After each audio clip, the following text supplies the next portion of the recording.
மென்னோட fertility potential எப்படி இருக்குது அப்படின்னு தெரிஞ்சுக்கிறதுக்கு நம்மளுக்கு இருக்க ஒரு சிம்பிளான test semen analysis. So semen analysis test பண்ணுறீங்க, உங்களோட ஸ்பெர்ம் கவுண்ட்ஸ் லோவாக இருக்குது அப்படின்னு வந்துச்சுன்னா கட்டாயம் இதெல்லாம் நீங்கள் பண்ணக்கூடாது. ஃபர்ஸ்ட் திங், தயவு செஞ்சு பேனிக் ஆகாதீங்க. பிகாஸ் ஸ்பெர்ம் கவுண்ட்ஸ்ன்றது ஃப்ளக்சுவேட்டிங்காக இருக்கும். ஒரு சிங்கிள் செமன் அனாலிசிஸ் ரிப்போர்ட் வச்சு ஸ்பெர்ம் கவுண்ட் கம்மியாக இருக்குது அப்படின்னு நம்ம எந்த கன்க்ளூஷனுக்கும் வர முடியாது.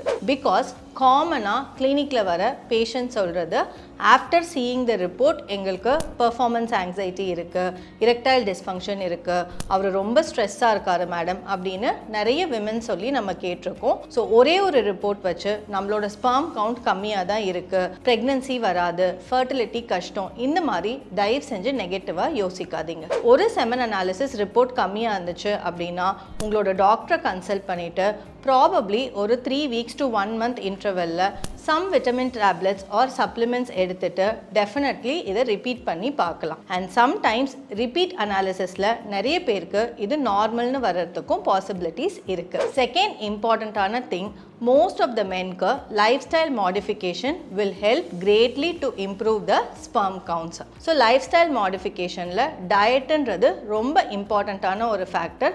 முடிஞ்ச வரைக்கும் junk food, outside food avoid பண்ணிக்கோங்க.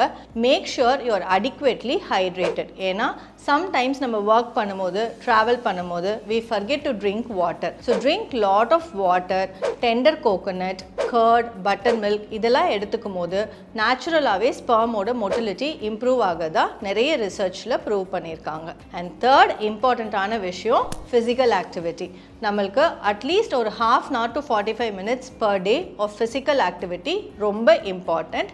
இதை நீங்கள் பண்ணலன்னா இனிமேல் பண்ண ஆரம்பிச்சுக்கோங்க. And fourth important, too much of physical activity, body பில்டிங்காக நம்ம ஜிம்முக்கு போகிறது, சம்டைம்ஸ் சில பேர் testosterone injections and testosterone supplements எடுத்துப்பாங்க. அண்ட் இதனாலையும் சம்டைம்ஸ் ஸ்பெர்ம் கவுண்ட் கம்மியாகிறதுக்கு பாசிபிலிட்டிஸ் இருக்குது. அண்ட் ஃபைனலி நம்மளுக்கு ஸ்க்ரோட்டல் டெம்பரேச்சர் அப்படின்றது ஸ்பெர்ம் ப்ரொடக்ஷனுக்கு ரொம்ப இம்பார்ட்டண்ட். ஸோ முடிஞ்ச வரைக்கும் ரொம்ப ஹாட் வாட்டர் பாத்ஸ் அவாய்ட் பண்ணிக்கோங்க.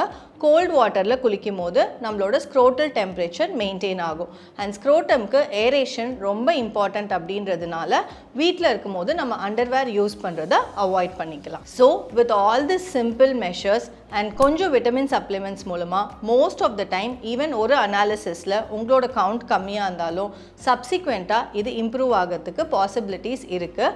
அதனால் கவலைப்பட வேண்டாம். பட் சம்டைம்ஸ் இது எல்லாம் ஃபாலோ பண்ணியும் ஸ்டில் நம்மளோட ஸ்பெர்ம் கவுண்ட் இம்ப்ரூவ் ஆகலை அப்படின்னாலும் there is always treatment option for the same. So அதனால் உங்கள் டாக்டரை கன்சல்ட் பண்ணி பெஸ்ட் ட்ரீட்மெண்ட் அட்வைஸ் எடுத்துக்கலாம்.